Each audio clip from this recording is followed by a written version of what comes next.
Hello, welcome to the Bitcoin Standard podcast. Our guest today is Scott Horton. Scott is the director of the Libertarian Institute and the editorial director of antiwar.com.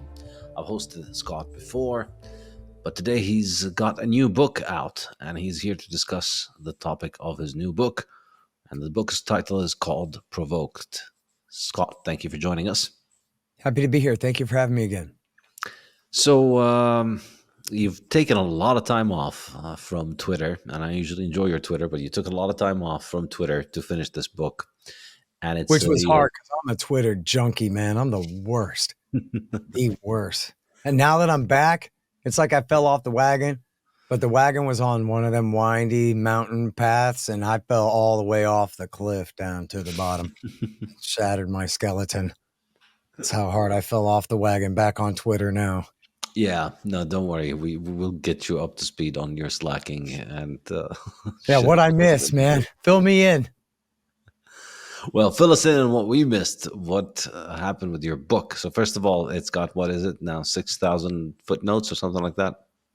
Yes, sir. 6,632 footnotes, and it's almost, I don't know the exact number, I'm asking my guy. It's almost 7,900 citations. That's amazing. That's incredible. All right. So what is the thesis of your book? That the new Cold War with Russia is all Washington's fault. That after the end of the last Cold War, right away before Bill Clinton ever came to town, H.W. Bush was already lying about America's intentions toward Eastern Europe and NATO expansion and American dominance in Europe at the expense of Russia. Bill Clinton continued that same policy, hit them hard, certainly to some extent accidentally, but also to another extent probably deliberately with their horrible shock therapy economic program and the Balkan Wars of the 1990s, which really helped to ruin the new warm relationship with Russia, and expanded NATO. Right at the time that they're launching the Serbian War, they're bringing the first three new nations into NATO, proving that it's in fact not just a defensive alliance, but is a new organization living up to its slogan, out of area or out of business, a government bureaucracy finding busy work to do to justify itself. And so that was a huge part of it, and that's before the turn of the century.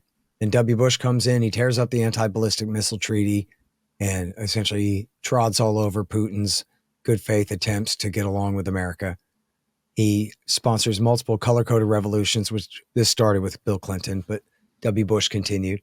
What are called the color-coded revolutions, which are essentially phony revolutions, coups d'etats, dressed up as popular revolts, financed by American NGOs. And when he tore up the anti-ballistic missile treaty, that opened the door to then missile expansion, missile defense station in Poland, Romania, and the radars in the Czech Republic. And this is considered a threat because the missile launchers are dual-use missile launchers, the Mk-41 or Mark 41 missile launcher. It's used to hold Sparrow defensive missiles, anti-ballistic missiles, interceptors. But it can also hold Tomahawk cruise missiles, which can be tipped with H-bombs. And America was already in violation of the spirit of the Intermediate Nuclear Forces Treaty by installing those things in there, not just the anti-ballistic missile treaty, but the INF treaty as well, because of the dual use nature of that launcher, even if it wasn't exactly specified in the treaty about that, which I'm not sure, I'd have to double check, but at the very least they were in violation of the spirit of the thing. And then when I say color-coded revolutions in the W. Bush years, that includes the Orange Revolution in Ukraine, the Rose Revolution in Georgia, and then the Orange Revolution in Ukraine. These are incredibly important and considered major threats to Russian security. I also cover in the book 3 different failed attempted coups d'etats in Belarus over the years, from 2001 through 2020. Is it 4? I think it's 3. I lose track of how many times they tried and failed to overthrow Belarus in just the last generation. That's part of it. Then Barack Obama comes in, and there's a lot to this, including the discrediting of Medvedev by suckering him into supporting the UN resolution, or at least abstaining on the UN resolution to launch the Libya war, which they said was to launch a no-fly zone to protect the poor innocent civilians of Benghazi because Gaddafi was going to murder them all. And Putin was against it, but he was cooling his heels as prime minister at the time. And it was new President Medvedev who was in charge. And Hillary Clinton, I guess, convinced him to do it, to abstain. And then they were lying. And they used that resolution as cover to launch a full-scale regime change war, which took 9 months and amounted to America. They said NATO, like it was Europe leading the thing. Amounted to America flying as Al-Qaeda's Air Force for 9 months. And it literally was, that's not hyperbole, it literally was the Libyan veterans of Al-Qaeda in Iraq, Ansar al-Sharia and the Libyan Islamic Fighting Group. They were the ones they had fought with the Zarqawiites against the American occupation in Iraq War II, which was fought on the side of the Shiites out of the stupidity of Bush and the neocons, fighting for their enemies in their rivals, I should say, not our enemies, our government's rivals in Shiite Iran, fighting for their friends in Iraq against these radical Sunnis. Then Obama turns around and takes their side in the Libya war and suckered the Russians into getting out of the way of allowing that to happen, and which turned into an absolute catastrophe and helped lead to the refugee crisis of the 2000 teens. And then it led immediately also to the Syria war, which, hugely jeopardizes American security. I mean, American security, but especially Russian security too. Syria is right there. All this is like far away in the minds of most Americans on the other side of the ocean, very far from here. But this is, on essentially equivalent to Iraq War II in terms of maybe even beyond that, because it ended up leading to the whole caliphate and everything. So even though at the end of Iraq War II in the W. Bush years, the local Iraqi Sunnis had mostly killed off all the Al-Qaeda guys, all but, low hundreds of them. But had essentially, it wasn't the Shiites and the Americans, it was the local Sunnis who had undermined and betrayed and gotten rid of Al-Qaeda in Iraq for us. It was a miracle. And America couldn't defeat them. America only made them. It was the locals who got sick and tired of getting bossed around by a bunch of Saudis and Egyptians, started shooting them in the back, that essentially solved that problem for us. Then Barack Obama just comes and saves their life, puts them right back on directly on American welfare and sends them to war in Syria on the other side of the line. And so this was, if you think about just the catastrophe of the jihadism of the Zarqawiite led, not that the whole insurgency in Iraq was bin Ladenites, but the worst part of it was, and that kind of that level of bin Ladenite insurgency was replicated manyfold really on the Syrian side of the line in the Obama years. And then, sorry, I'm supposed to be going faster. Then there's especially the Maidan Revolution of 2014, which is like the ultimate color-coded revolution of a right-wing street putsch, really, not so much a coup d'etat exactly, but a street putsch, they call it, led by legitimate Nazis, the grandsons of the guys who had served Hitler and fought on the side of the Germans in the Second World War. And I demonstrate in the book with names and dates how these are literally the direct descendants in organizations. And in a lot of times, you're talking about the sons and the grandsons of the guys who fought with Hitler in the war, who are then the founders of these groups that led the revolution on the Maidan. And I trace the whole history through.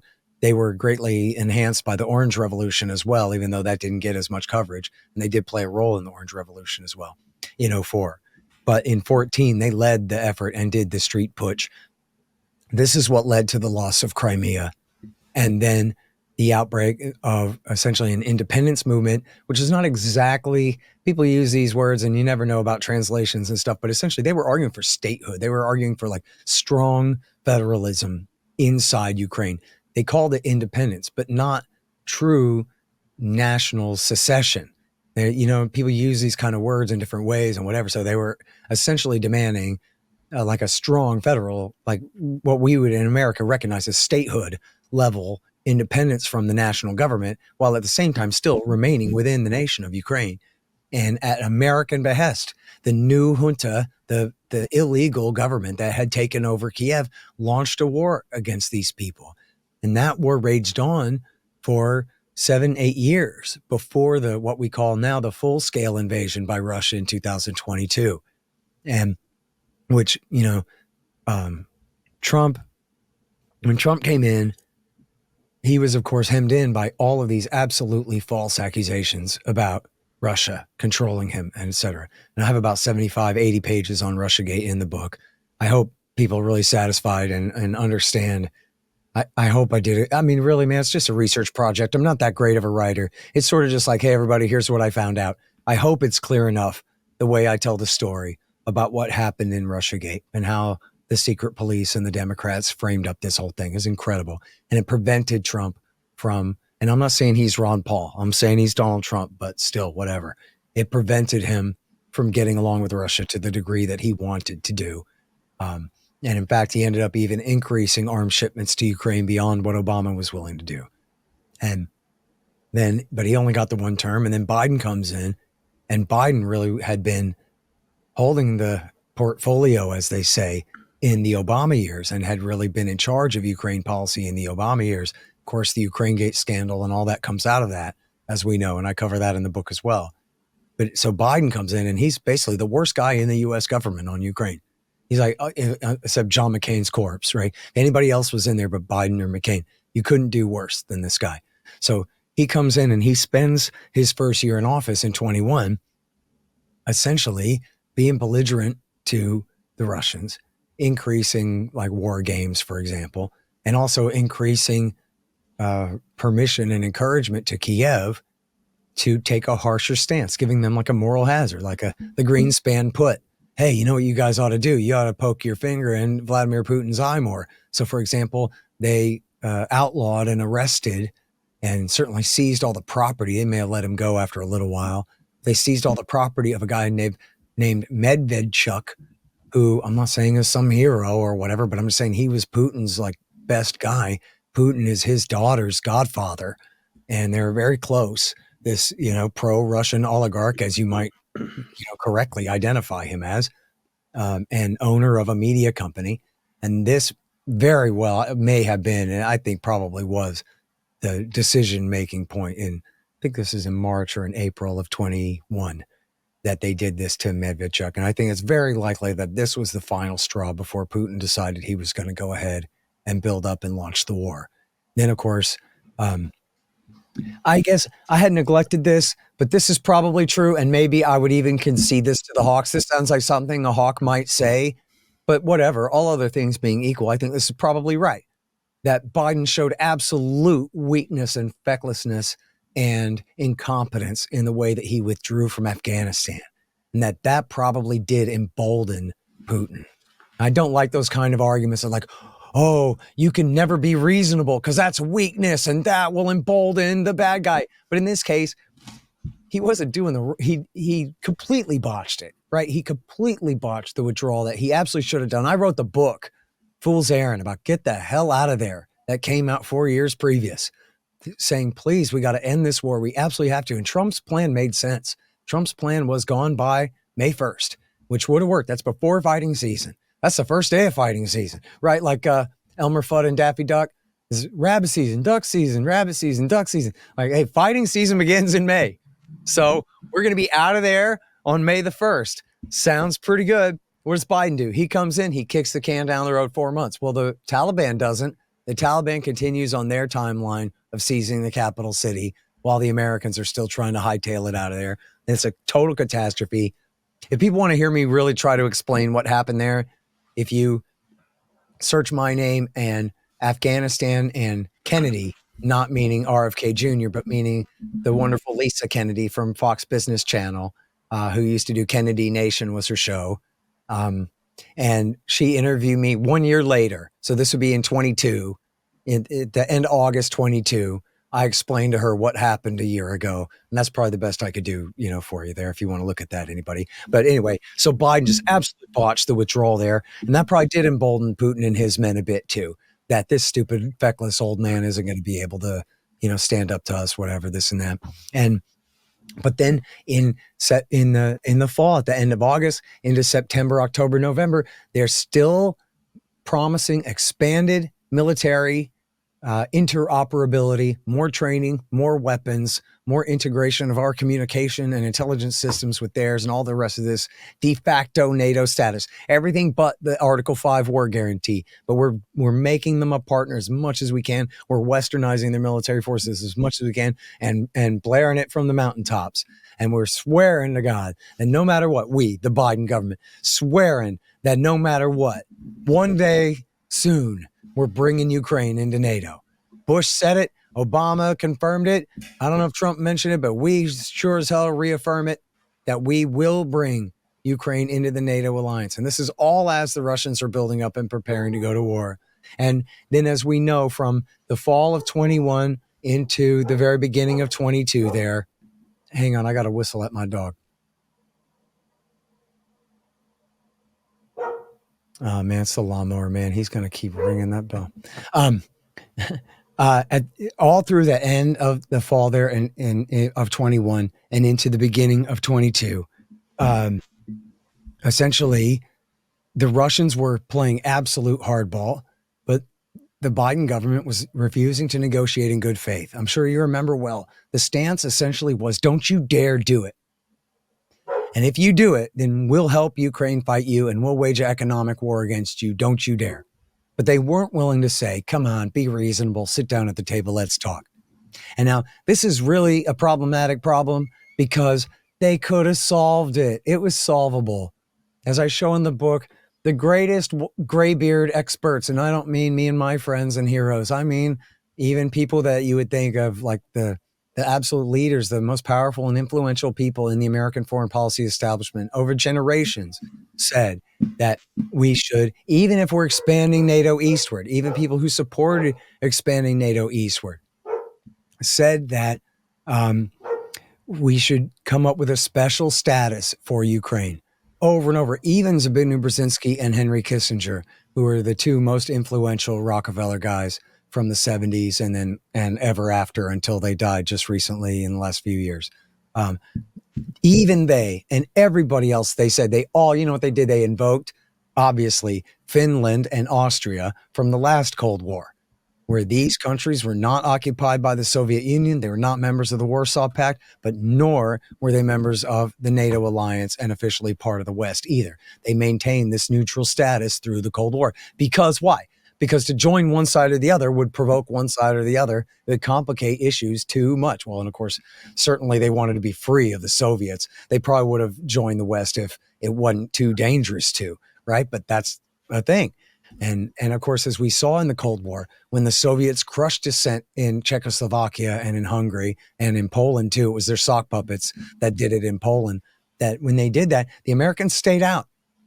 Ike Eisenhower and Lyndon Johnson and Ronald Reagan said, we are not coming to your rescue. Our hearts are with you, but you do not have our sword because it's just too far from home and it's too dangerous to mess with the Russians there. Now we're talking, we used to draw the line then at halfway across Germany. Now we draw the line 1,500 miles east of there, right at Russia's border. And in this country, Ukraine, where, you know, people just want to pretend the world is, you can just draw the whole thing on a piece of graph paper or something and everything is clean and scientific and two-dimensional and perfect. But Ukraine is a messy situation, man. I think the first time I address it in the book, I call it a problem called Ukraine. Everybody recognizes what are we going to do with this land? The Russians, at the bare minimum, have the most obvious security concern in the world, which is wide open plains to Moscow. They have no rivers, no mountains, no hills to protect them. It's wide open plains for incoming armies. The same for, you know, whether it's Napoleon or whether it's the Germans twice, and they've been invaded by whichever powers of Eastern Europe over the millennia. And there's essentially no natural obstacles to an invasion force. So this is a huge part. Everybody knows this. This is a huge part of why Stalin was determined to hold on to all of Eastern Europe. If anybody's coming for me again, you're going to have to get through all of them first before you get here, as it's a giant buffer zone. And this is the pathway. Ukraine has been the pathway, as well as the Baltics have been as well, have been the pathway for invading armies. So the Russians, of course, are extremely paranoid about this. This is not something we Americans have had to deal with. But it is something that's their entire history is a series of dealing with security threats coming from the West in that kind of form. And you have, due to the way the communists drew the borders, you had this huge ethnic Russian population in the east of the country that used to be part of Russia, but after the communist revolution got quote unquote stranded from some points of view inside Ukraine. And you have people from the far west of Ukraine who that part of the country used to belong to Austria and then to Poland. And before that, the Polish-Lithuanian Commonwealth and whatever, and all these things that never ruled what we now call Eastern Ukraine.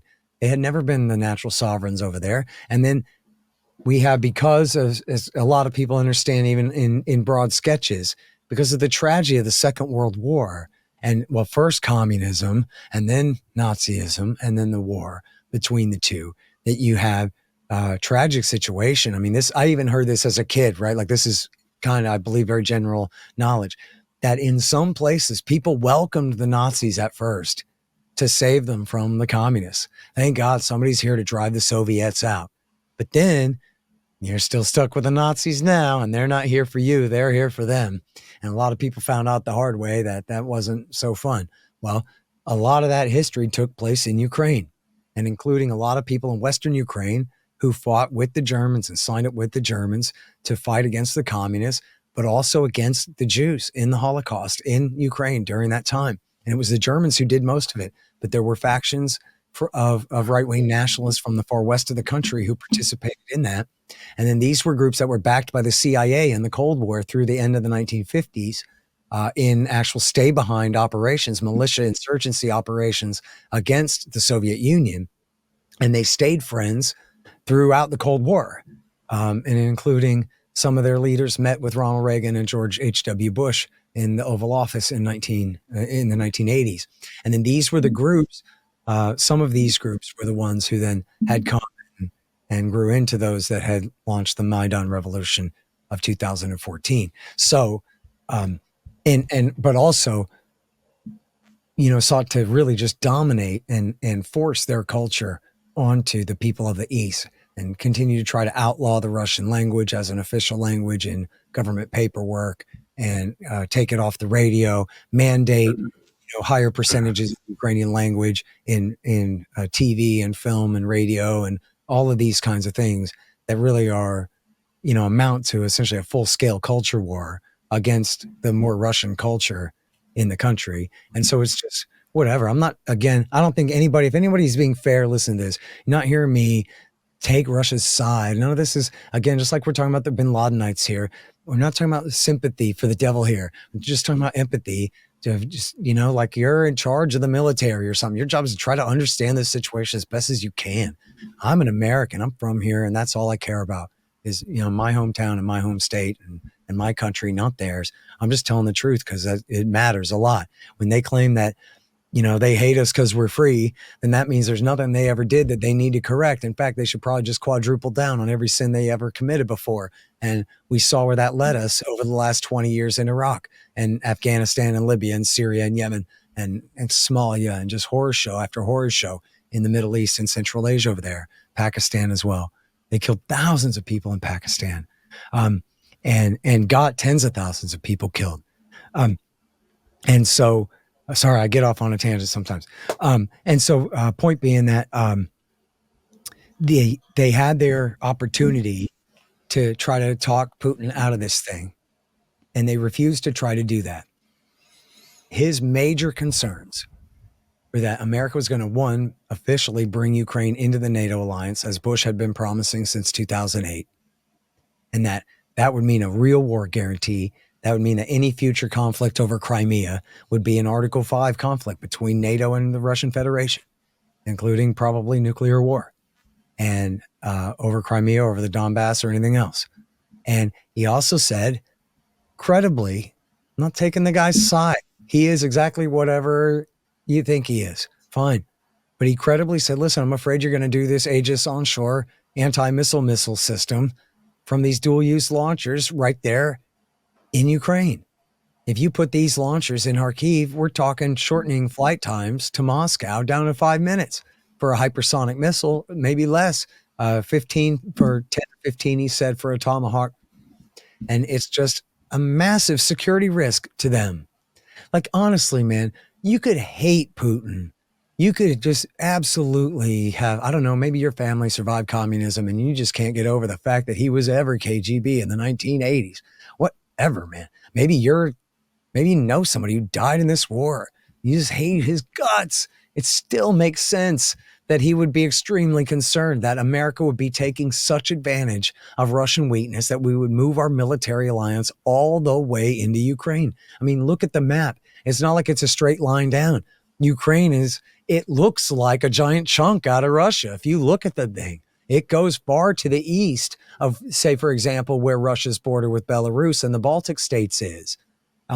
So this is from, if you just pretend for a moment, again, even if you hate them, just pretend to look at it from Moscow, looking east and looking south and looking at this. As they always say, you're surrounding us. As the Americans said, we're surrounding them. And Biden himself said he's just paranoid because we're surrounding him. We're giving him all these reasons to fear what we're doing. So then what did Biden do? Biden said, look, we're not bringing Ukraine into NATO anytime soon. Well, then why do you keep saying that then?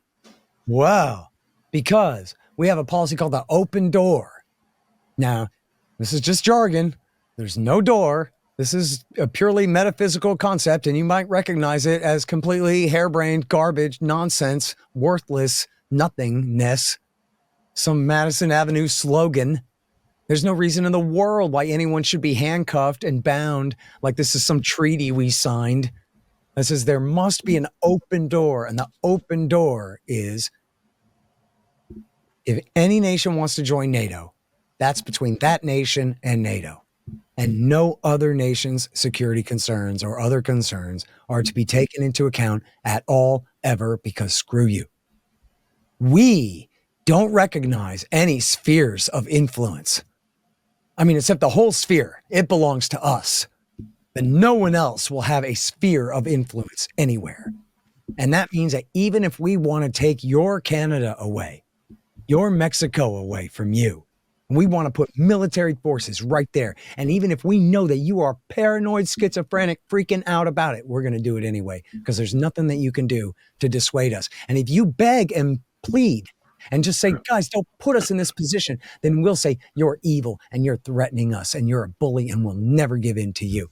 There can never be legitimacy behind your claims of security concerns. Certainly not ones that we are bound to respect. So, no, we will not agree to that. And also on the missiles, Biden said, trust me, man, we're not going to put missiles in there, just like we're not going to bring them into NATO.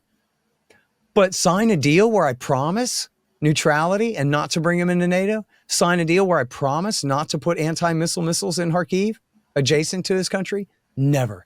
Not in 1,000 years. Because why? Because Joe Biden is FDR. Joe Biden is Churchill standing up to Hitler. He's a hero standing up to a bully. USA, Christopher Reeve versus, Superman versus Gene Hackman's Lex Luthor here. And there ain't no way in the world that we're going to let this guy push us around. And that was the way that, and look, we're talking about the very dimmest. All right, you're going to have to stop at some point. You're going to have to stop at some point, Scott. I'm sorry, that's going on for 30 minutes. This is the longest anybody has ever spoken on this podcast. I'm pretty sure. It was a good one, though, right? Yeah. That was the end of it. That was it. Yes, how they provoked it. That's how they provoked it. Yeah. But I mean, I've got to ask some questions. I've got to say some things. Okay. The Bitcoin Standard podcast is brought to you by thesafehouse.com, my independent publisher and bookshop, selling the best Bitcoin books in high-quality cloth hardcovers built to last for generations. Most books these days are pretty fiat. They're flimsy and they fall apart quickly, and I did not want that for my books, so I set up the Safe House especially to provide you with beautiful, long-lasting classic cloth hardcovers you can proudly pass down for generations. You can get copies of my 3 books, The Bitcoin Standard, The Fiat Standard, and Principles of Economics, and you can also get copies of Lynn Alden's Broken Money, Parker Lewis's Gradually Then Suddenly, and Matthew Lysiak's Fiat Food, to which I contributed a few chapters. We now offer bulk discounts so you can buy books for yourself and for the friends and family you'd like to learn about Bitcoin. Buy any 2 books for $50, any 5 books or more for $20 per book, and for more than 50 books, it's only $15 per book. Go to thesaifhouse.com, the SAIF house.com, where you can get all of these books in high quality cloth hardcovers delivered worldwide and get 10% off for paying with Bitcoin. The Bitcoin Standard podcast is brought to you by the Daylight Computer. I love to work early in the morning and late at night, or in the sun outdoors, but regular computer screens are terrible at these times and they strain your eyes. For years, I've wanted a paper-like electronic screen on a simple computer I could use to write. I tried several models, but none were very good. Now, finally, Daylight have delivered a fantastic full-function tablet with a paper-like screen that's easy on your eyes and great for outdoor use. I've been using the Daylight Computer to write my next book, and it is absolutely fantastic, and it has led me to invest in this company myself. Check out my interview with Anjan Kata in episode 249.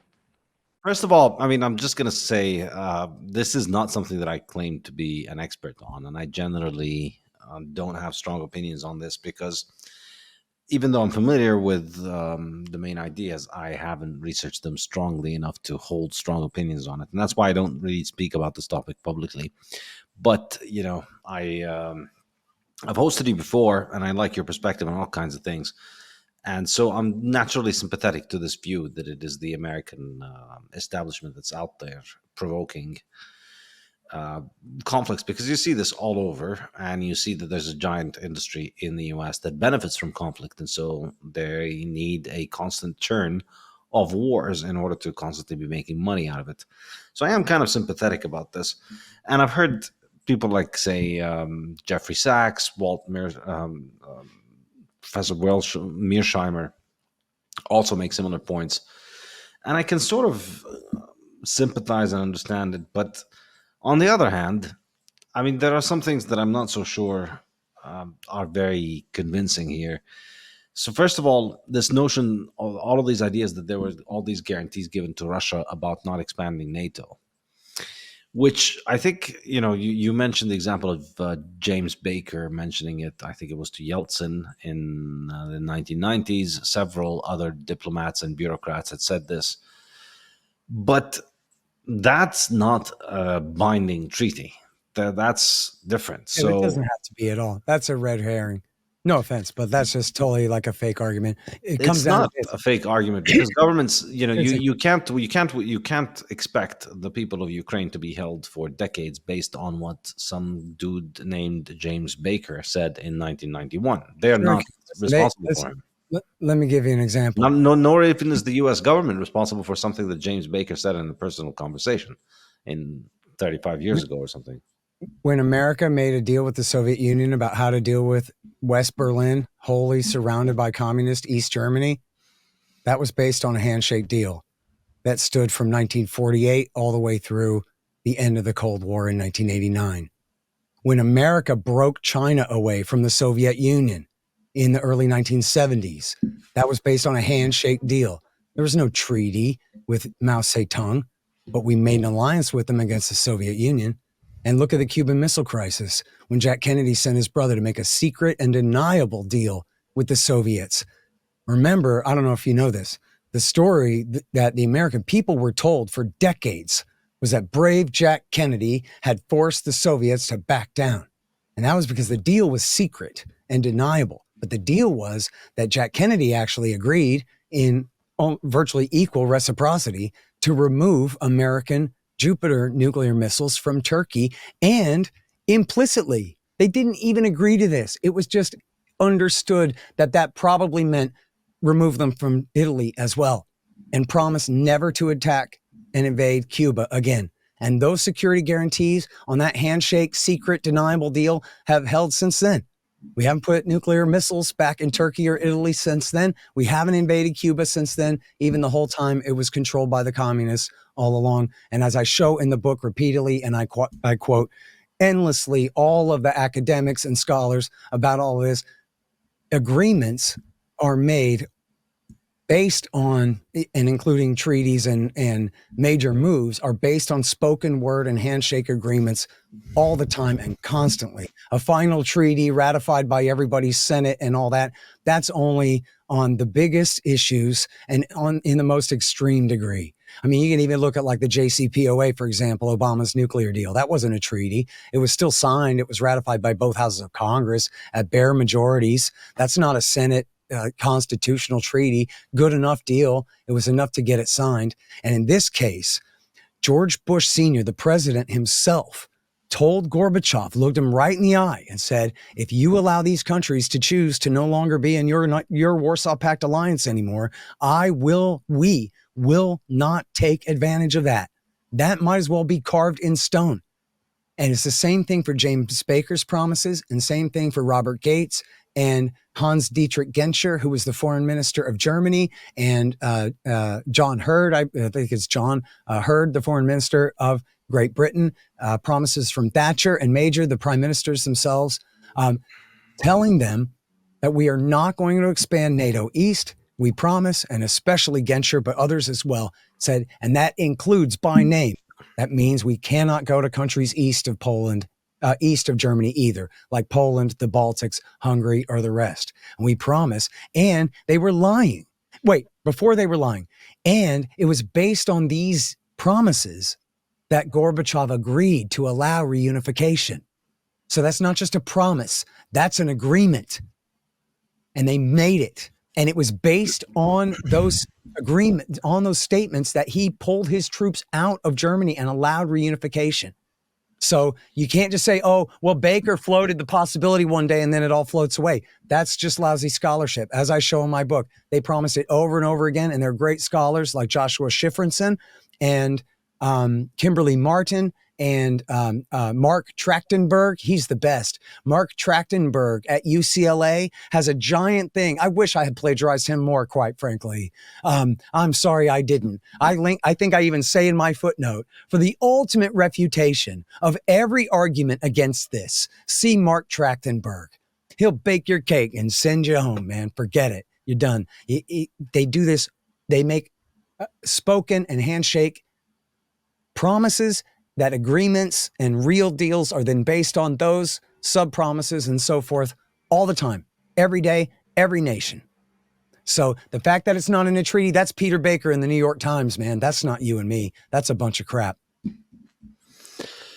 I mean, I could people can read it at the National Security Archive. I have all the footnotes in my book. And by the way, I've posted a PDF of all 6,632 footnotes online, so people can check all my work, including working hot links for everything. There are no hyperlinks in the book, but there are in the PDF there. And especially just anybody can go and read all about what Yeltsin heard, and before that, what Gorbachev heard at the National Security Archive. And you can read all of the documents are right there. And you can see just promise after promise after promise after promise. And on top of that, let me explain, this is a little complicated, but they also promised that, you know what? NATO, never even mind expansion, NATO isn't even going to be a military alliance at all anymore. NATO is going to now be a political organization, sort of like the EU plus America, where they focus on political questions. And this, they sometimes define that to mean, like, I guess, free trade agreements and that kind of stuff. But also you promise to have civilian control of your military and a civilian president in a suit and not a generalissimo. You promise to have regular elections and a bicameral, or at least an independent legislature and judicial branch, and basic Western democratic norms. You have to have settled borders, so no fighting between Hungary and Slovakia and Slovenia over where every little line is drawn. All of that gets settled in a conference. That was what they meant by, we're going to turn NATO into a political organization. Meanwhile, we're going to replace it as a security organization with the CSCE, which is now known as the OSCE, and then later the Partnership for Peace, which the first one, Russia and Ukraine were already members of. And the second one was a new one that was proposed that they would be allowed to join. And then the idea, and this was again a direct, deliberate, premeditated lie right to their stinking faces, was forget the alliance. We're not doing the alliance anymore. There's no enemy, not you, surely our friends. We don't have an alliance anymore. We're going to change all that. We're going to have a partnership, a security partnership, and you're going to be in it. And that way, Ukraine's neutrality is already solved.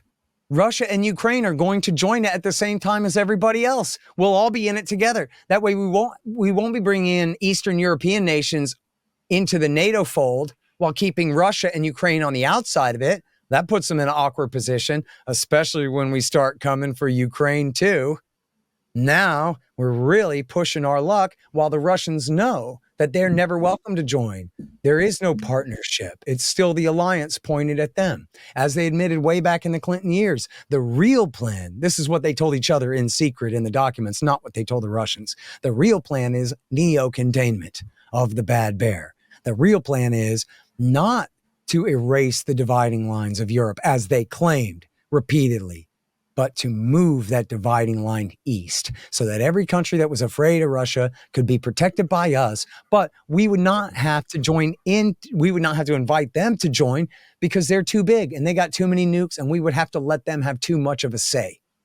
And there's no way in the world after our great victory that we're going to let them be some kind of equal partner with us, like they're our friends, Britain and France and Germany, and we're going to let them have a say in what we do. And so the whole thing had to stay directed against them. And it was all very disingenuous. They lied to them all along. I even quote the Russian leaders in there saying, "We stopped NATO expansion." It's like, no, you didn't. You guys are getting taken to the cleaners.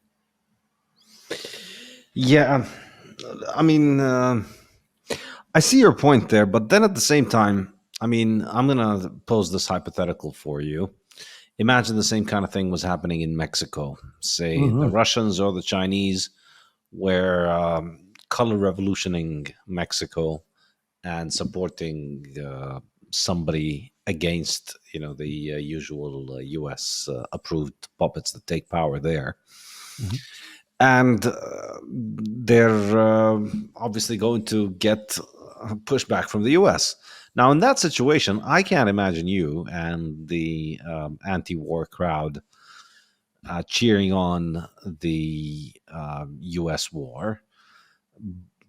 I don't think that you would think it would be legitimate for the U.S. to attack Mexico because Mexico decided to vote for a president that was pro-China or more favorable to China in their policies. What do you think? Would you think the same thing applies? Do you think Mexico is under an obligation to not become friends with China because China is an enemy of the U.S.?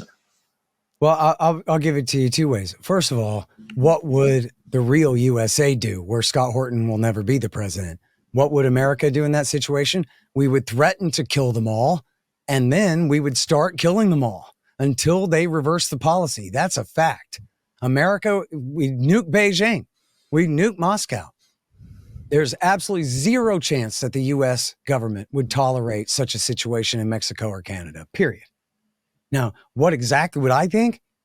I would be the loudest one saying, find a diplomatic resolution. And here's why this is all Hillary Clinton's fault, dating back to the Obama years. And all of that is what I would be doing at the top of my lungs, trying to preserve the peace, especially when we're talking about a conflict with thermonuclear powers, with intercontinental ballistic missiles. I understand that. Right? But the point is, but you would not be saying that the U.S. is provoked by invading Mexico because... Yes, I would be saying that. Yes, I would be saying that the Mexicans are insane if they think the United States of America is going to tolerate this for 1 minute. Right. And I give this analogy all the time myself to people, and they immediately understand. And in fact, like if I hit it this way, if I say to you, the Russians support radical right-wing forces to overthrow the government in Ottawa twice in 10 years because they keep voting for the wrong guy. And then when the people out in Vancouver, British Columbia, refuse to accept the results, the Russians insist that the new national government launch an anti-terrorist operation, so-called war against the people of Vancouver, slaughtering them by the thousands for refusing to give in to the new illegal regime, all the while threatening to kick us out of our naval bases in Canada or in Alaska. America would make it, listen, President Kucinich would issue a decree that says, if you Russians don't get the hell out of Canada by 6 p.m. Thursday, I'm going to kill all of you. And then he probably would roll the tanks into Canada immediately.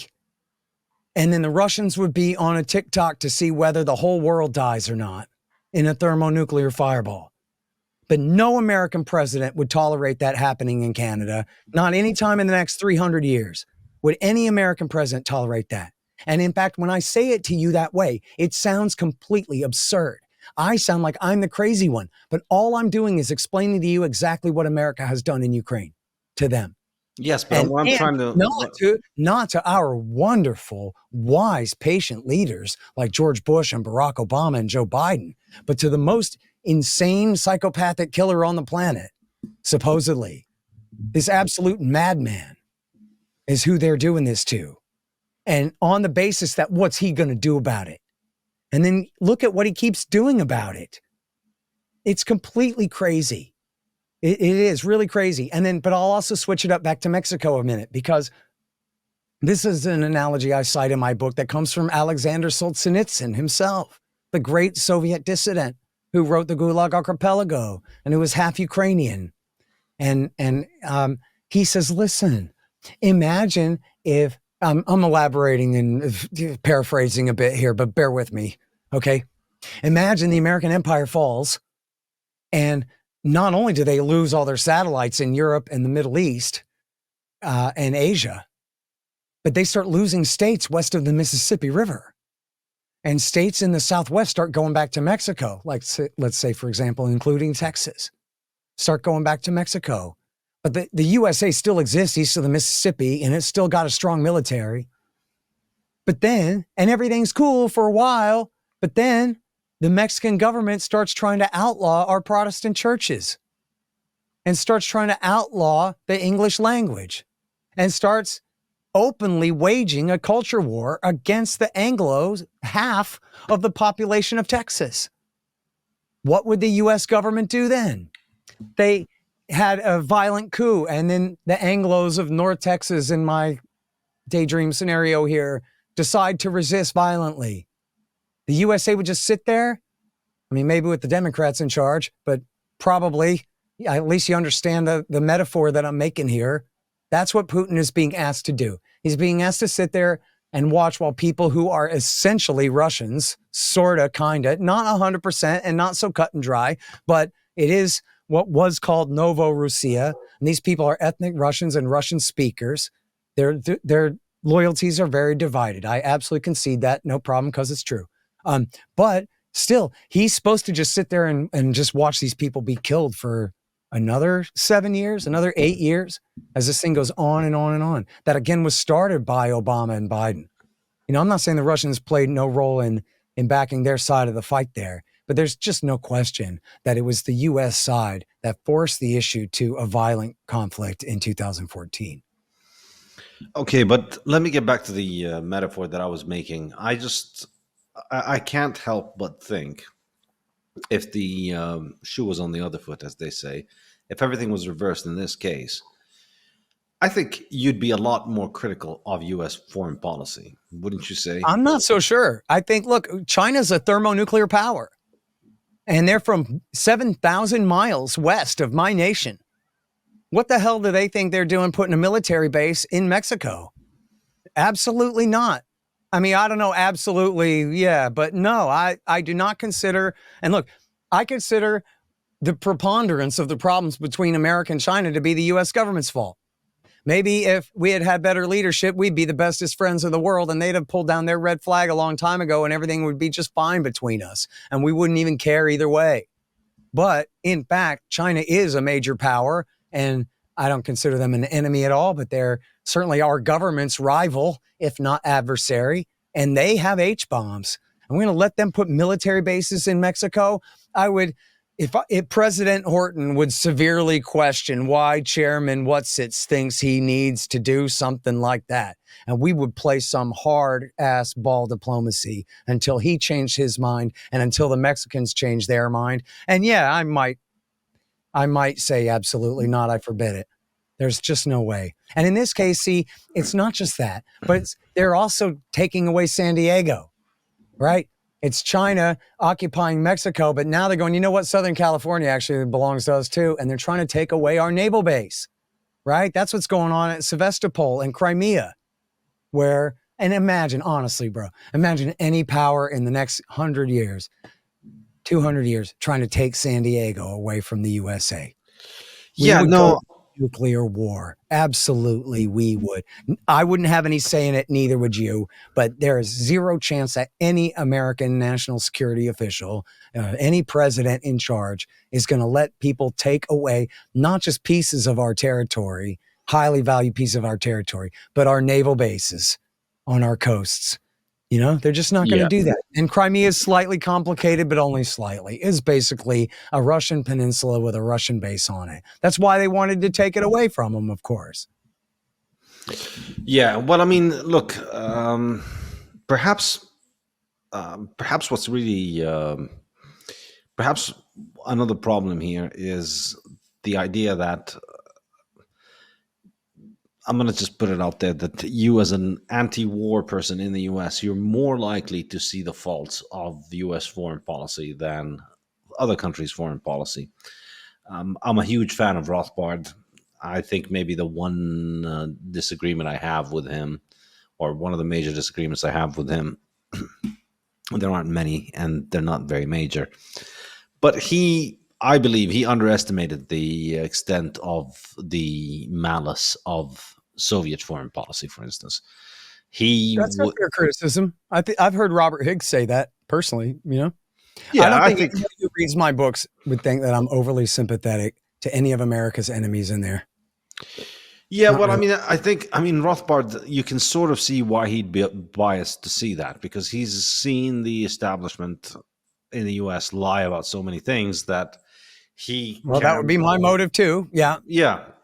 But look, again, I'm sure you know that they're no angels, so they've definitely done all kinds of horrible things. But man, you have to understand, I'm from Central Texas. So I just don't, I mean, quite frankly, like, you know, when Iraq War I happened, I was 15, and I hoped that Bush would use nuclear weapons because I wanted to see a big ass explosion. Okay. I wasn't raised to be some bleeding heart for the people's point of view overseas. Yeah, no. I was raised to just be a patriotic American Texan, always at war. All right, I get it. But listen. We're not here to discuss you. We're here to discuss the idea. But I'm saying, you're talking about my bias. You're saying my bias toward other nations, and I'm saying my bias is towards Central Texas. I really don't give a damn about other nations. I really don't. But other than what's good for I sort of kind of do, but not. Well, but we're not talking about your bias. We're talking about the argument itself. And the argument itself is whether we are overlooking the fact that Russia itself can have all kinds of policies that you would object to if you were seeing things from the perspective of Russia. Well, look, I think you should have me back on after you read the book and then see whether you think that criticism holds. That is true, but it's a pretty big book, but it's. I mean, look, if you just take my ranting at you for the last 45 minutes, the whole point is you're asking me like, so what's the other side of the story here? And I'm telling it to you, right? Clearly in the book is 477,000 words. There's plenty of space in there for me to criticize Vladimir Putin. I promise. Yeah. And look, I'm not doing the whole let's listen to two sides sort of things for the sake of balance or whatever. I'm just trying to explore ideas here. But I think here's one interesting thing. I'm an Austrian school libertarian type like you. So what is that? What use do I have for a leader of a national government? Not much, especially some foreign one. I understand. And again, what I'm trying to get at here is this. So I've been doing a lot of reading of World War I history recently, and one thing that I come across, which I think is massively, which was surprising for me, and it's something that most people don't really think of, is the Russian role in the start of World War I. Mm-hmm. And in particular, it was you could make an argument, and there's a good book that I read recently by a man called professor called Sean McMeekin, which is called The Russian Origins of the First World War, which I found really, really fascinating because it shows, he makes the argument that essentially the World War I was a war between Russia and the Ottoman Empire to take over the Turkish Straits and secure Russian passage from the Black Sea. And then the Russians effectively sorted out all of their alliances and enemies so that they could line up everybody together so that they could get their way. I found this extremely surprising, not something that I came up, that I was expected to come into. But he makes a pretty compelling case because for Russia, historically, the access to Istanbul and the Black Sea is enormously important.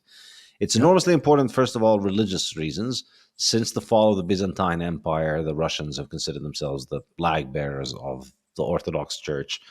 And they call Constantinople, Istanbul, the name for it in Russian is Tsargrad, which is an incredible name. Tsargrad, it's the city of the Tsar. It's meant to eventually be the home of the Tsar. So this has been something that has been in the agenda of Russian foreign policy for centuries. And Wait, are you agreeing with me or disagreeing with me? It's not about agreeing or disagreeing. This isn't a fight. We're friends. We can explore ideas. Let me finish the thought. I let you rant for half an hour. I gotta earn my keep. Say some things. So let me finish. So this was an incentive of Russian foreign policy for centuries under the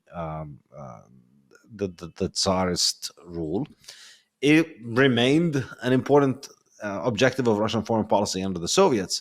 And it continues today because you can't change the geography.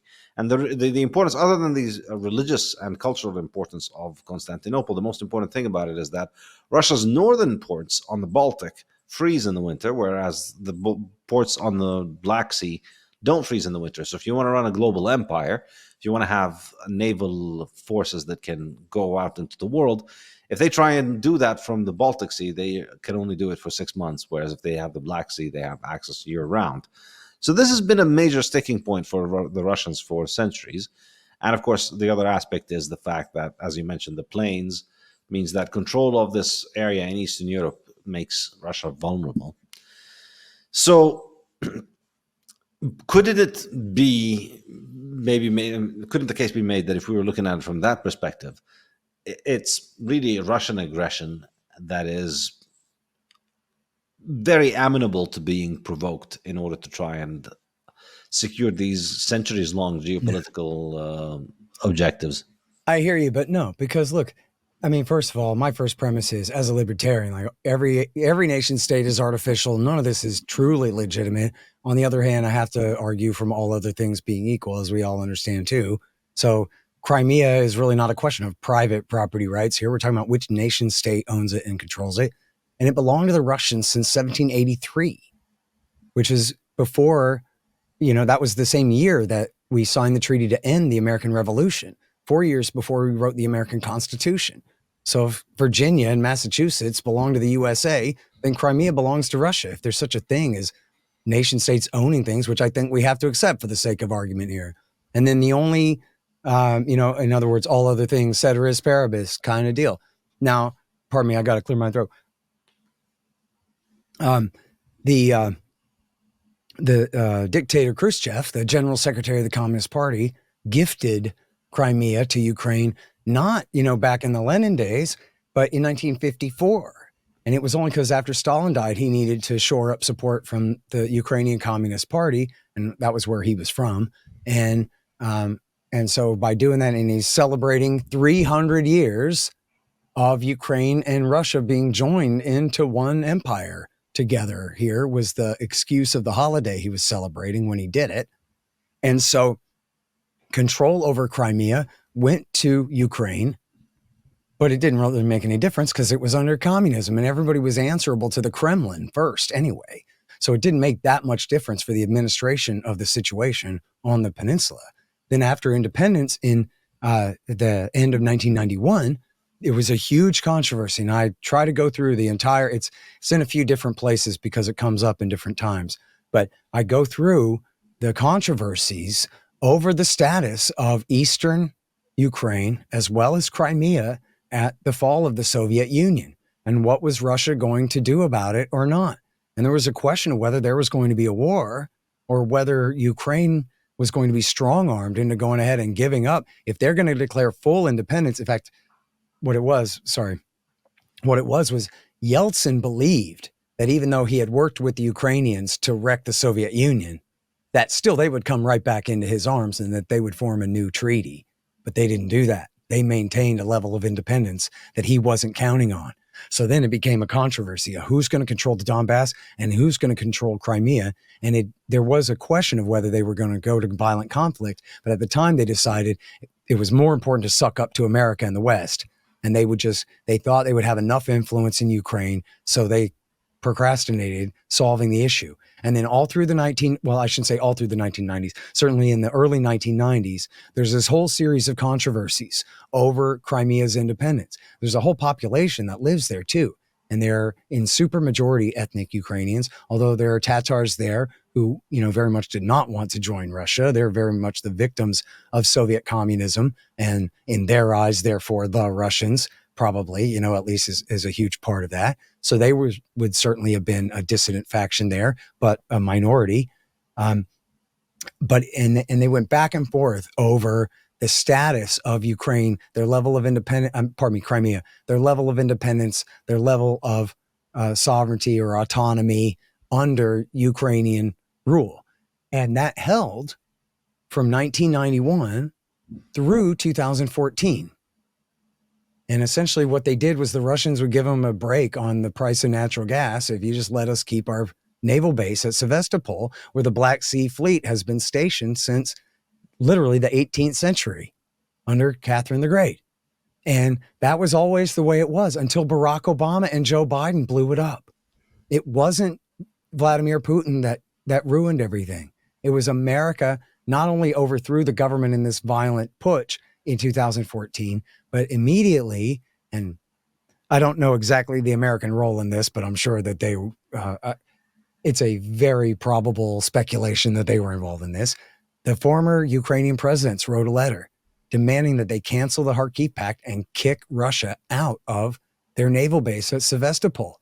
So, you can call it like, the Russian militarism and imperialism trying to control the Black Sea and all that. But I'm like, look, is just as legitimate to say that Crimea belongs to them as much as any land, and with a naval base, with an important naval base on it, can belong to a nation state, that it had belonged to Ukraine for a while by some quirks of history, that those quirks of history still led to a system that had remained copacetic until America from 7,000 miles west came and intervened and forced the issue and forced the Russians to take it.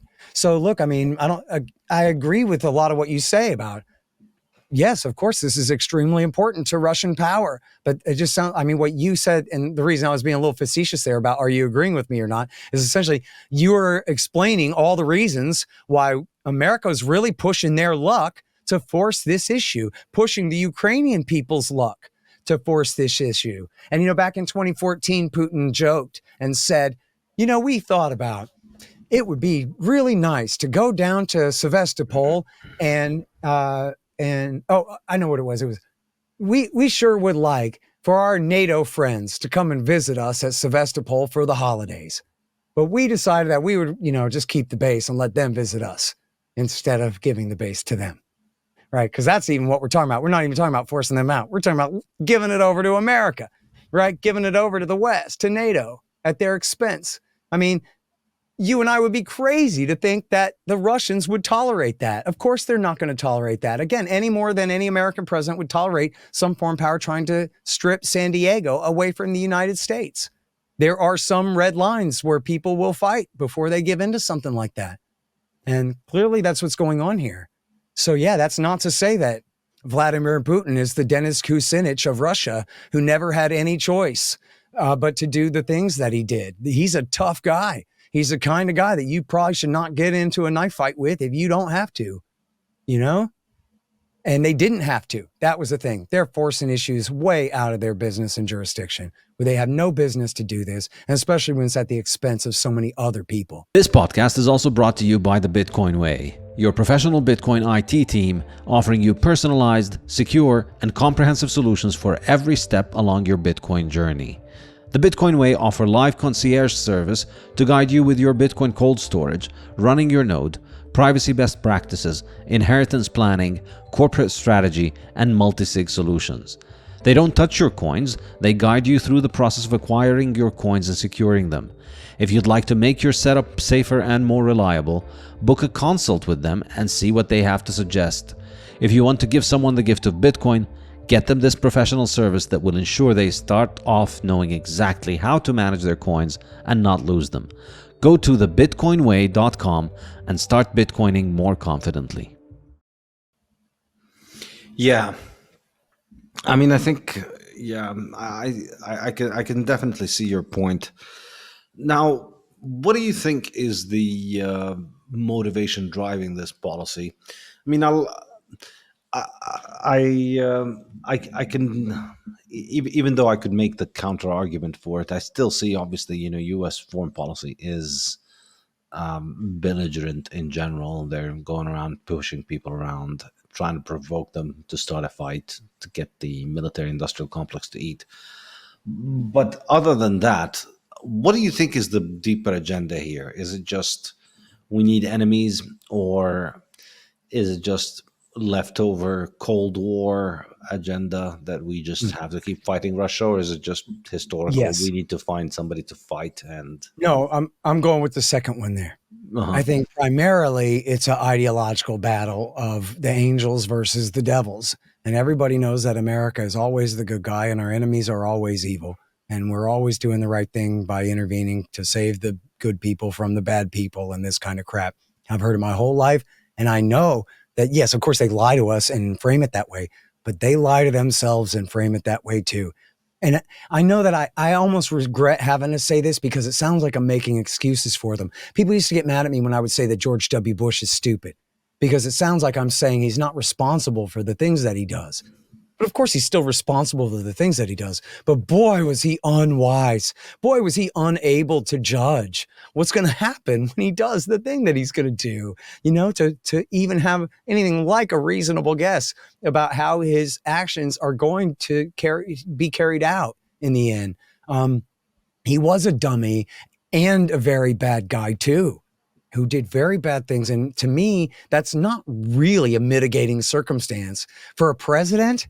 I mean, come on, like if a retarded guy gets in a fist fight, that's a mitigating circumstance. But George W. Bush wasn't that stupid. He was the president of the United States. He wasn't dumb enough to be not guilty by reason of stupidity, Your Honor. You know what I mean? Not by a long shot. And it's the same kind of thing about Biden. If I tell you that Joe Biden has these hero fantasies about himself, like forget the rest of the White House staff.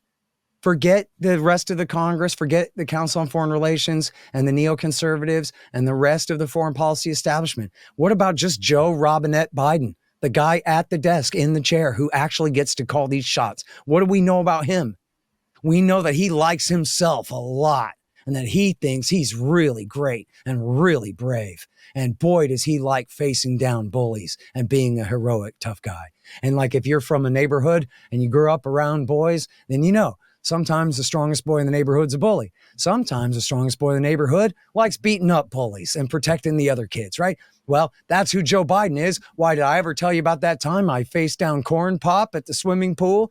And he really believes that stuff, man. That's him on the psychiatrist's couch in your office right there live on YouTube, talking to you about this is how he sees himself. This is how he sees America and America's role in the world. We don't back down in front of Hitlers. We fight Hitlers. And why is Putin Hitler? Because Biden says so.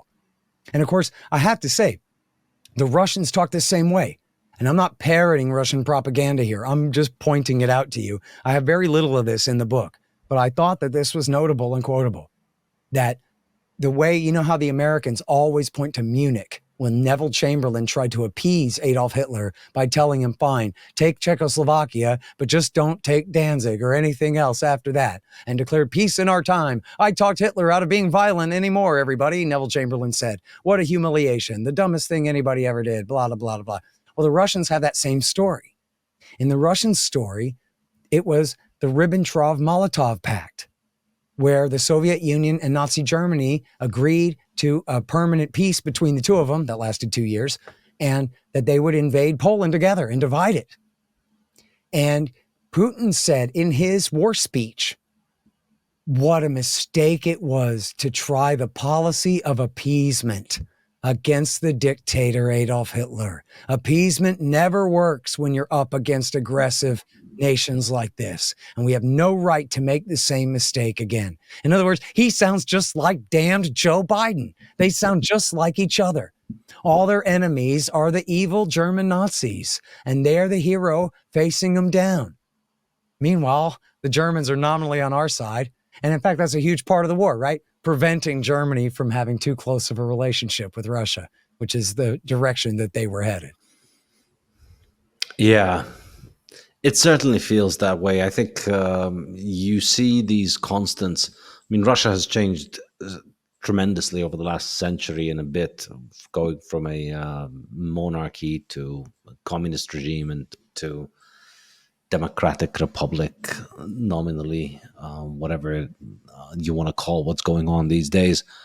Yeah. And yet you see these kinds of this kind of rivalry and hatreds across. They just survive, and the people just continue to think of it as Russia. And it's and I think World War II memory. Everybody's always grown up to think of themselves as being the hero. He's going to be the hero. He's going to be the one who's going to defeat the bad guys. And so everyone is always Churchill and everybody else is always Hitler. Mm-hmm. We're just stuck with these archetypes. This is probably difficult for you as it is for me and as it is for probably your audience as well. But do a little thought experiment with me for a minute here. Like, try real hard and pretend that you're some middle-aged Democrat lady and that you totally bought Russiagate. So not only are you afraid of Trump, and not the real Donald Trump, the real estate tycoon from New York, the TV star, but Donald Trump, the Adolf Hitler white supremacist, going to suspend elections forever and create a right-wing fascist militarist dictatorship in America of their imagination, that Donald Trump. And not only that, but everybody knows, and the CIA and the FBI and all the experts on TV agree that the Russians did a coup d'etat and overthrew Hillary Clinton and installed this right-wing fascist Nazi dictator to be the ruler of the United States. And Lord knows what from there. They really believed that. That dastardly pile of lies was internalized in the depths of the heart and souls and minds of American liberals. They believed it so bad. They were terrified. Again, I'm not saying like, let's all make fun of them together. Haha. I'm saying pretend you're one of them for a minute. Like, try really, really, really hard to put yourself in their shoes. You listen to NPR every day on the way home from work, and they're telling you the Russians are blackmailing this guy. He's the one sitting on the nuclear codes. He's the one who controls our military, controls our national police forces, and he is a blackmailed Russian traitor. They were terrified out of their minds. And even though the Mueller report was a flop, and later the Durham report that they never heard of showed what really happened here was the FBI, CIA, and Democrats framed Trump and his people on a giant pile of lies with no substance to them whatsoever. They didn't really get that message. And the emotion, the level of danger that they felt this country was in at that time, in those first, the year leading up to his taking office, and then the 2 years of that fake investigation, that just infected them, man. It really wrecked them. And so then that was a huge part of the lead up to the war in Ukraine as well. When the Democrats, were the ones in power, and it's their constituency especially supporting the war. And of course, the leadership of the Republican Party are always extreme hawks. There might be some more Ron Paul independence-minded people among the populists. But the establishment certainly is behind it all, a lot of times in a John McCain type way, even worse than the Democrats, no matter how bad they are, right? And then you had the Democrats who were they were living in, like, what can you say about it, right? Like, just a crazy fantasy world. It was like they were members of the Charles Manson family or something. Their head was so full of nonsense about the danger of Russia to the United States of America. And just, I think a lot of times I and others who never bought it, we underestimate just how much that did to worsen relations between the U.S. and Russia. And it's funny sometimes I think about what must that have looked like from the Russian side. Like, they know the whole thing's absurd. So like, they probably don't think like, oh, we're going to go to war over this or like anything like that. But Have you ever been like the in context people, the innocent third party being lied about in a fight between two others? Can you imagine being Russia and the Democrats and the FBI and the CIA are telling all these lies about you overthrew their government and everything just to get the guy it's like they two hate? married people accusing you of Right. somebody's Yeah. accusing you of having had a relationship with them. Right. And you're like, I'm the next door neighbor. I didn't do it. I have nothing to do with this. What are you talking about? It's all my fault. Right. I mean, that must have really, and by the way, as long as I'm rambling, you might have heard that maybe you interviewed the lady, Annie Jacobson wrote a book, Nuclear War. You know about that? No, I have not. It's really interesting. It's Nuclear War, a scenario. And it's a fictional story about what would happen if nuclear war broke out tomorrow. But the thing is she interviewed all of the greatest experts in America. Annie Jacobson is the name if you're searching it there.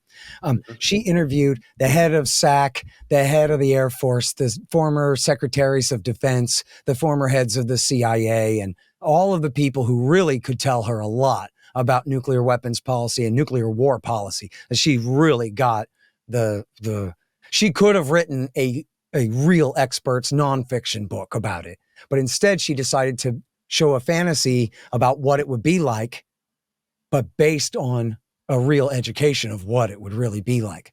And so in her scenario, North Korea nukes America, but the rub is they nuke us twice.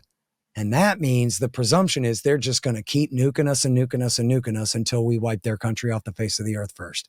So the president launches 50 H-bombs at 50 missiles at North Korea.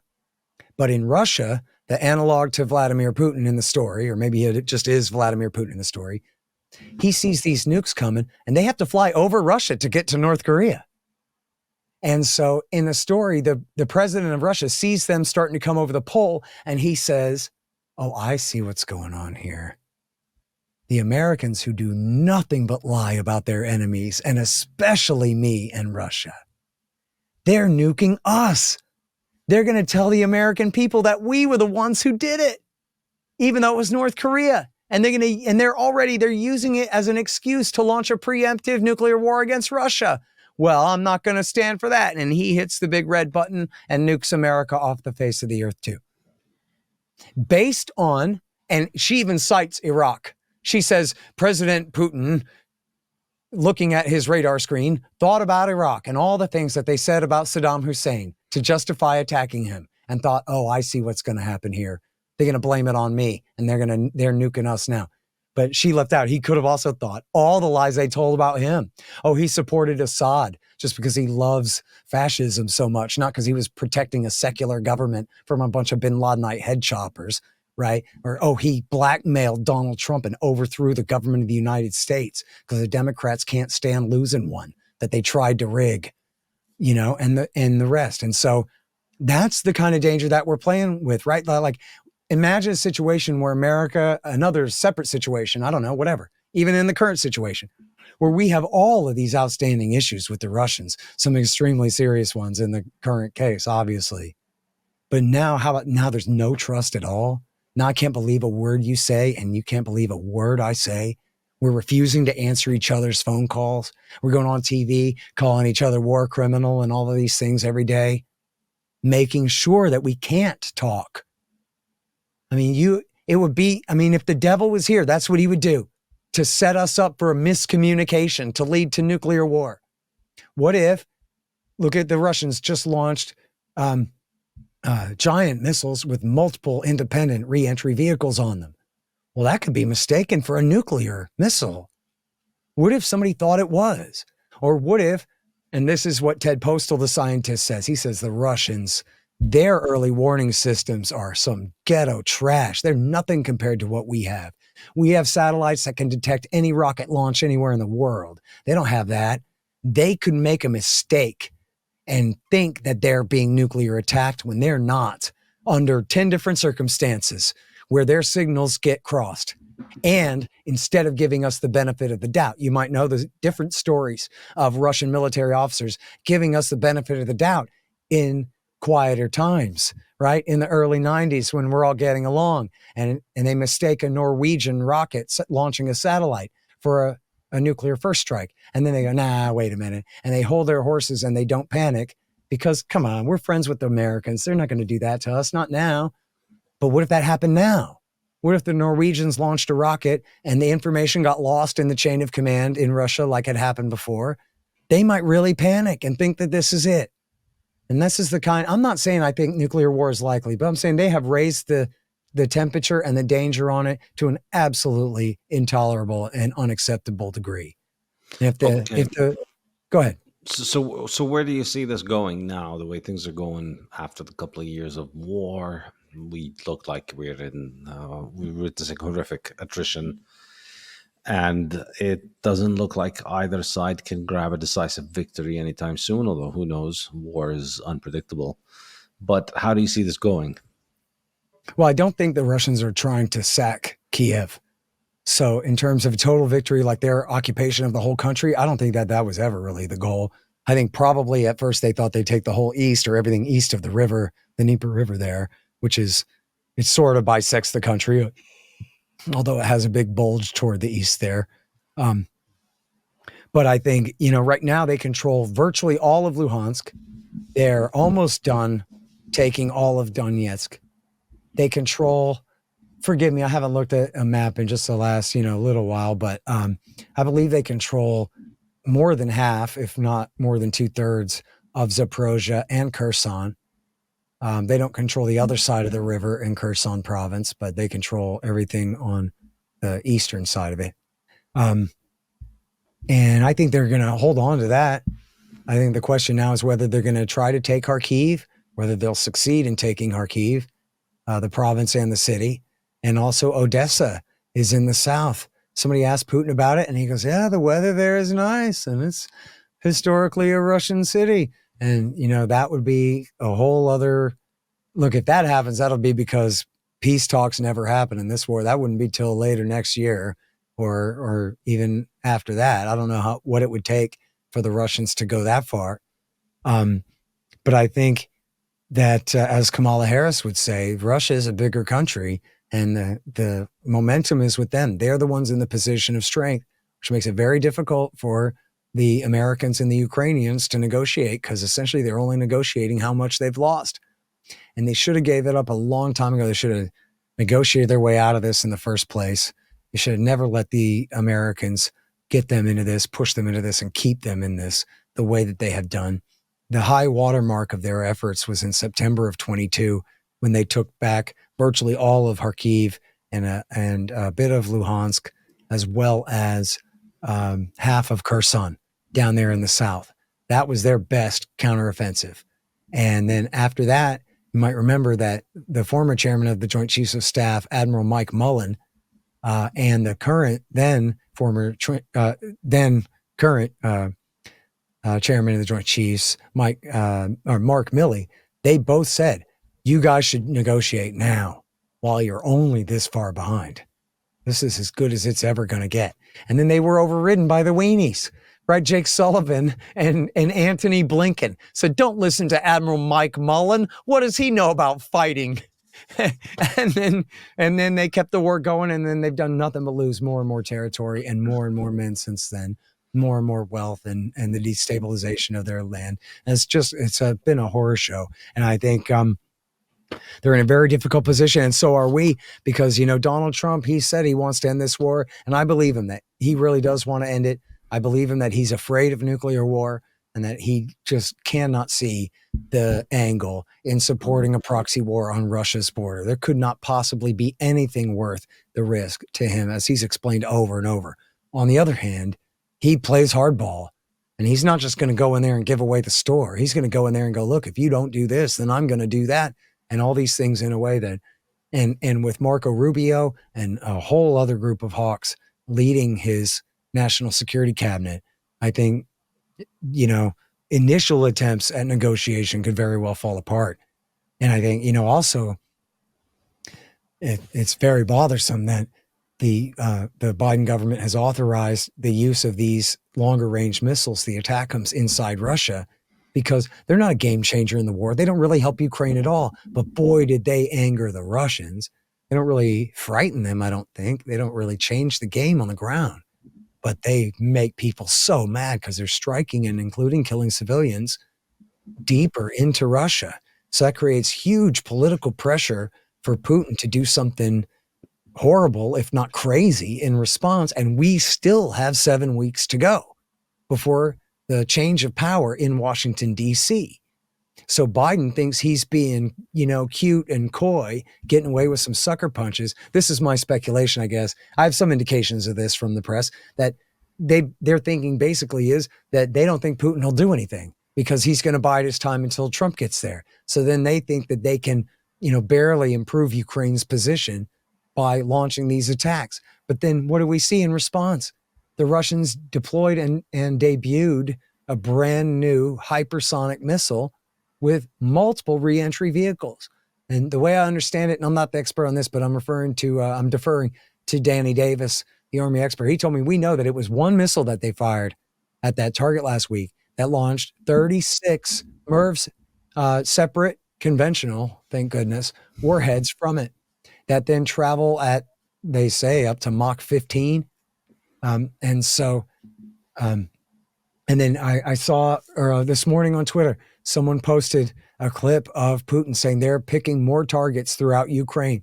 People, look, reasonable people, not just, political wingnuts or whatever, just regular gentlemen were discussing about, like, are we really severely increasing the risk of nuclear war here? Or even, might Russia use conventional weapons, but maybe hit Warsaw or Berlin or even London? Some of the threats that he made sounded like he might be talking about hitting London. And then, boy, what's going to happen then? And then people also want to, the Russians have a vast stockpile of very small, relatively, nuclear bombs, usable, tactical strength, atom bombs.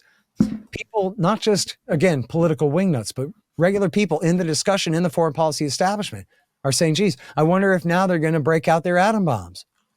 They've been bragging all along that they keep increasing their support for Ukraine. And despite all their threats, the Russians haven't nuked us yet.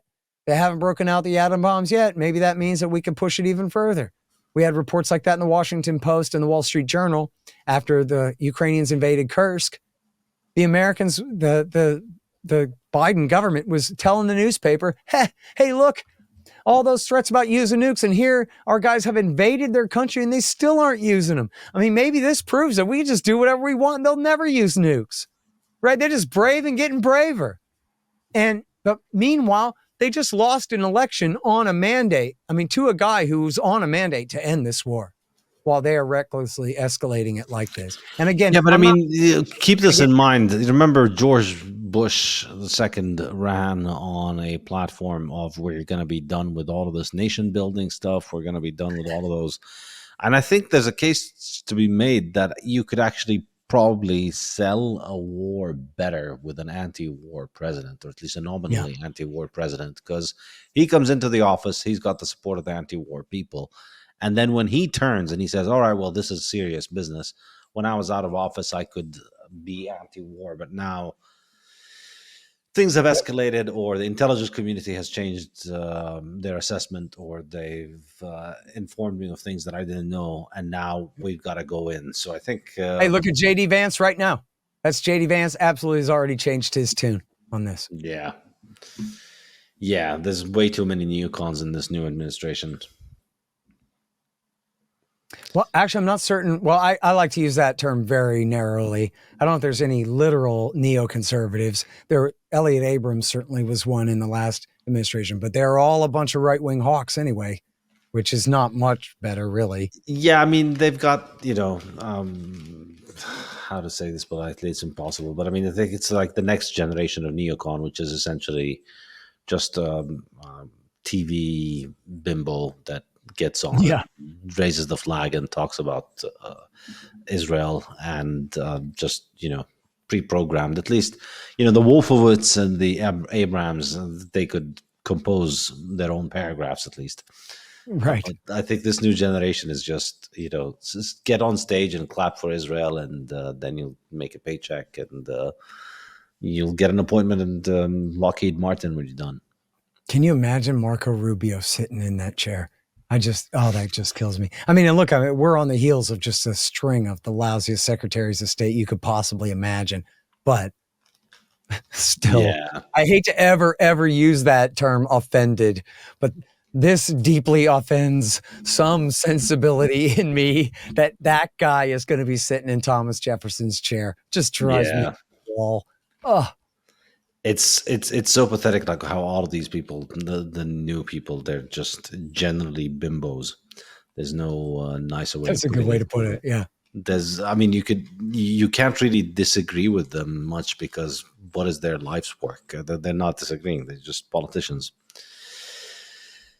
So yes, scary things. I mean, I find the entire thing extremely depressing. I think the loss of life is just very, very depressing, and I find it very hard to get carried away in support or in condemnation of either parties. I just really wish the mass murder would stop, and I wish the thing would de-escalate. I think this entire idea of countries fighting over land is idiotic. I wish everybody would accept the idea of self-determination and accept I the agree. supremacy of private property rights, and that's it. If people can just own their property, then it wouldn't really matter much who rules over them. But we choose to continue to fight over these stupid things.